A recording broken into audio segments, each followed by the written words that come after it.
तस्वीर बनाती हैं। तो समझने की शुरुआत हमेशा भूगोल से होती है। सही है। तो भौगोलिक दृष्टि से देखें तो राजस्थान भारत के उत्तर पश्चिमी भाग में स्थित है और ये कोई छोटा मोटा राज्य नहीं, क्षेत्रफल के हिसाब से ये भारत का सबसे बड़ा राज्य है। हाँ, और ये एक दिलचस्प बात है कि राजस्थान का ये सबसे बड़ा होने का तमगा ये रिलेटिवली नया है। अच्छा। हाँ, कई लोगों को लगता है कि हमेशा से ये सबसे बड़ा था, पर ऐसा नहीं है। 1 नवंबर 2000 तक तो मध्य प्रदेश सबसे बड़ा था। ओह अच्छा, छत्तीसगढ़ के अलग होने के बाद। एग्जैक्टली जब मध्य प्रदेश से छत्तीसगढ़ अलग हुआ तब जाकर राजस्थान को यह दर्जा मिला। और जितनी विशाल इसकी भूमि है उतना ही गहरा इसका इतिहास भी है। अगर हम वैदिक काल में जाएं तो ऋग्वेद में इस भूभाग को ब्रह्मवर्त नाम दिया गया था। ब्रह्मवर्त जी। और वहीं रामायण में वाल्मीकि ने इस रेगिस्तानी इलाके को देखते हुए इसे मरुकांतार कहा। मरुकांतार मतलब मृतकों का जंगल या रेगिस्तान का समुंदर।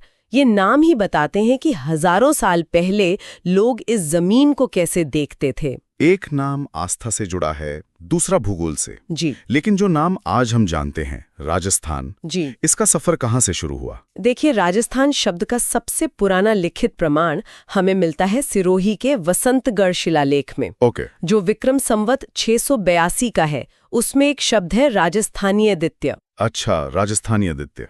हाँ, बाद में 17वीं-18वीं सदी के ग्रंथों जैसे नैणसी ख्यात और राजरूपक में भी राजस्थान शब्द आया है, पर वो पूरे प्रदेश के लिए नहीं था। तो फिर पूरे इलाके के लिए राजपूताना और राजस्थान जैसे नाम ये कब और किसने दिया? तो यहाँ पर 2 नाम बहुत महत्वपूर्ण है, जॉर्ज थॉमस और कर्नल जेम्स टॉड। सन 1800 में एक आयरिश साहसी थे, जॉर्ज थॉमस। उन्होंने पहली बार इस पूरे भूभाग के लिए राजपूताना शब्द का इस्तेमाल किया, क्योंकि यहाँ राजपूत शासकों का बोलबाला था। बिल्कुल। और इस बात का जिक्र हमें मिलता है विलियम फ्रैंकलिन की किताब military memoirs of mister George Thomas में। और फिर आते हैं वो शख्स जिन्हें हम सब जानते हैं, कर्नल जेम्स टॉड, घोड़े वाले बाबा। हाँ, घोड़े वाले बाबा। उन्होंने इस जगह को सिर्फ एक नाम ही नहीं दिया, बल्कि इसकी आत्मा को दुनिया के सामने रखा। सही कहा। कर्नल टॉड ने 19वीं सदी में अपनी किताब लिखी, annals and antiquities of Rajasthan. इसका एक और नाम भी है ना? जी, central and western Rajput states of India. इसी किताब में उन्होंने पहली बार इस प्रदेश के लिए राजस्थान या राजस्थान शब्दों का प्रयोग किया। चलिए अब वर्तमान की बात करते हैं। राजस्थान का कुल क्षेत्रफल है 3,42,239 वर्ग किलोमीटर। इसके उत्तर में पंजाब है, उत्तर पूर्व में हरियाणा, पूर्व में उत्तर प्रदेश और मध्य प्रदेश। और दक्षिण में? दक्षिण में मध्य प्रदेश और गुजरात।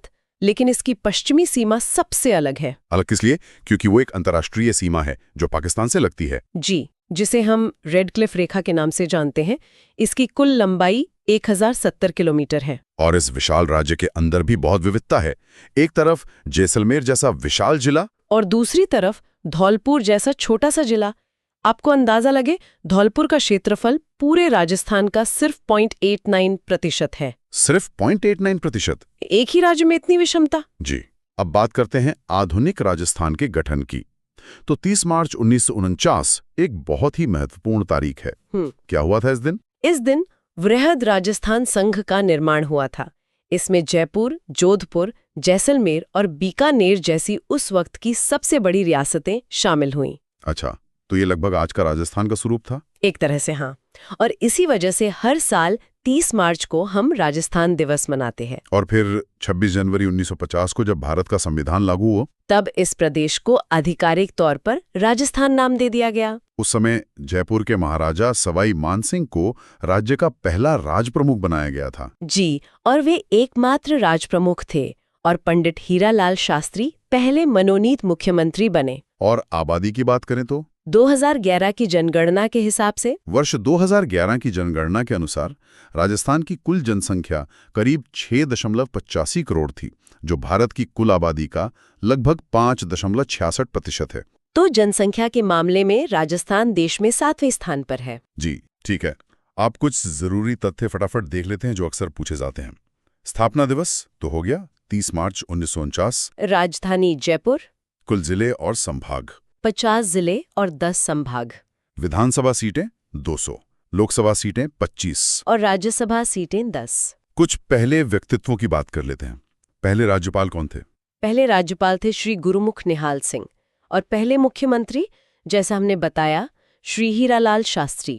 विधानसभा के पहले अध्यक्ष श्री नरोत्तम लाल जोशी और उपाध्यक्ष थे श्री लाल सिंह शक्तावत। और महिलाओं में पहली महिला मुख्यमंत्री वो थी श्रीमती वसुंधरा राजे और पहली महिला विधानसभा अध्यक्ष बनी श्रीमती सुमित्रा सिंह।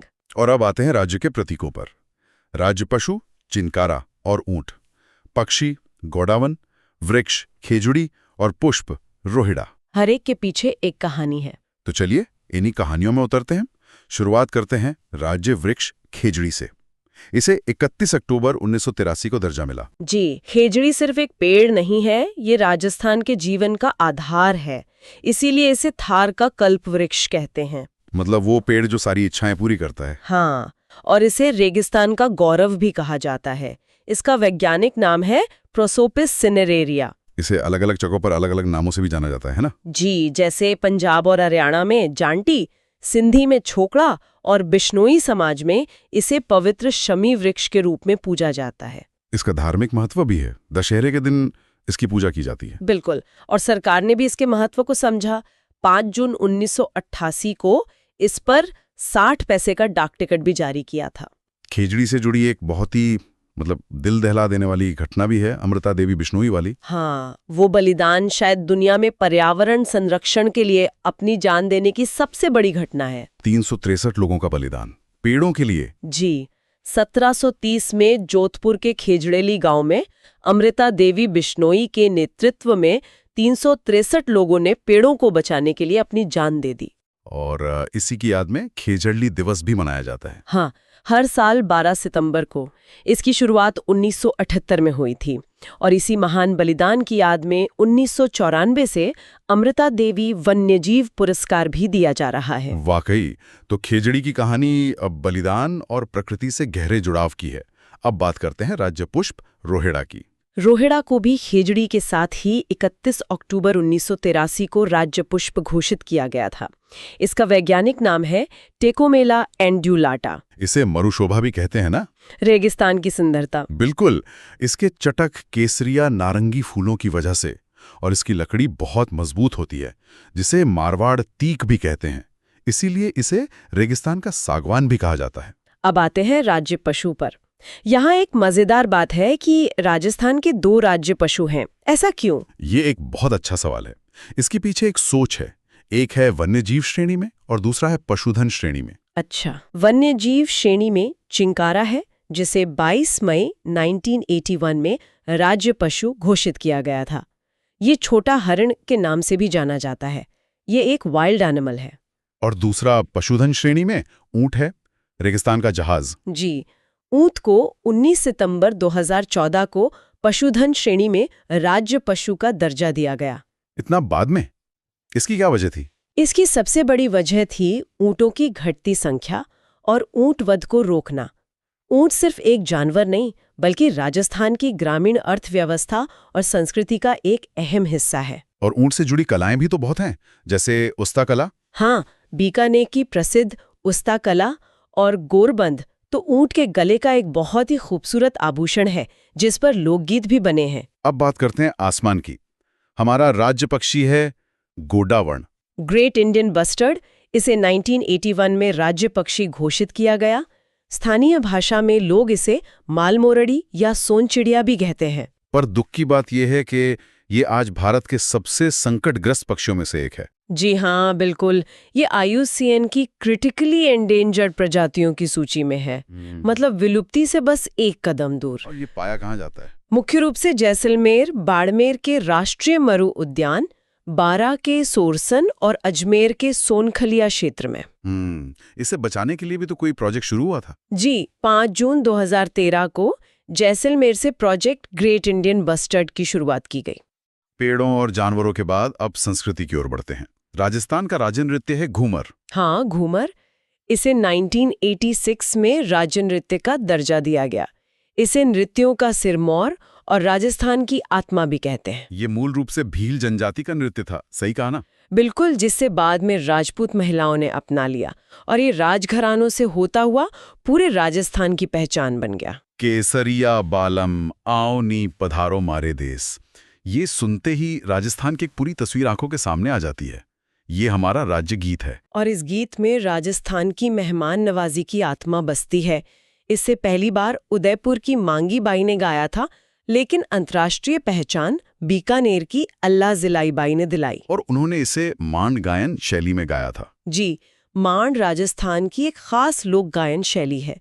इसमें आवाज में एक तरह का ठहराव, एक गहराई और एक पुकार होती है। अच्छा, और खेलों में हमारा राज्य खेल कौन सा है? राज्य खेल है बास्केटबॉल। इसे आजादी के ठीक बाद 1948 में ये दर्जा दिया गया था। और आखिर में राज्य का शास्त्रीय नृत्य है कथक। जी हाँ, कथक का सबसे पुराना घराना जयपुर को ही माना जाता है और इसके प्रवर्तक भानुजी महाराज थे। अब एक बहुत ही अनूठी पहल की बात करते हैं। हर जिले के लिए एक वन्य जीव को शुभंकर यानी मैस्कॉट घोषित किया गया है। हाँ, ये वन्य जीव संरक्षण के प्रति जागरूकता बढ़ाने के लिए एक बहुत ही शानदार पहल है। तो ये सिर्फ एक लिस्ट नहीं है, ये संरक्षण को जमीनी स्तर पर लोगों से जोड़ने की कोशिश है। बिल्कुल, इससे स्थानीय लोगों में अपने इलाके के वन्यजीव के प्रति एक अपनत्व और गर्व की भावना आती है। तो चलिए संभागवार देखते हैं। अजमेर संभाग से शुरू करते हैं। ठीक है, अजमेर का शुभंकर है खड़मोर। जी, भीलवाड़ा का मोर, नागौर का राजहंस और टोंक का हंस। अब आते हैं जयपुर संभाग पर। जयपुर का है चीतल। हाँ, अलवर का सांभर, दौसा का खरगोश, झुंझुनू का काला तीतर और सीकर का शाहीन। आगे बढ़ते हैं बीकानेर संभाग की ओर। बीकानेर का शुभंकर है भड़तीतर। चूरू का कृष्ण मृग यानी काला हिरण, श्री गंगानगर का चिंकारा और हनुमानगढ़ का छोटा किलकिला। भरतपुर संभाग का तो सारस ही होगा। बिल्कुल, और धौलपुर का है पचीरा, जिसे इंडियन स्किमर भी कहते हैं। करौली का घड़ियाल और सवाई माधोपुर का, जैसा आपने कहा, बाघ। कोटा संभाग में कोटा का है उदबिलाव। ये एक बहुत अच्छा उदाहरण है कम ज्ञात जानवर को पहचान देने का। बूंदी का सुरखाब, बारा का मगरमच्छ और झालावाड़ का गागरूनी तोता। अब उदयपुर संभाग। उदयपुर का है कब्र बिच्छू। जी, चित्तौड़गढ़ का चौसिंझा, राजसमंद का भेड़िया, डूंगरपुर का जांघिल और प्रतापगढ़ का उड़न गिलहरी सीता माता अभयारण्य की वजह से। एकदम सही। और अंत में जोधपुर संभाग। जोधपुर का शुभंकर है कुरजा। जैसलमेर का गोडावण, पाली का तेंदुआ, जालौर का भालू, सिरोही का जंगली मुर्गी और बाड़मेर का मरु लोमड़ी। हर नाम के पीछे एक इकोसिस्टम की कहानी है। जी, और ये बताना भी जरूरी है कि अभी जो नए जिले बने हैं उनके शुभंकर घोषित होना बाकी है। वाकई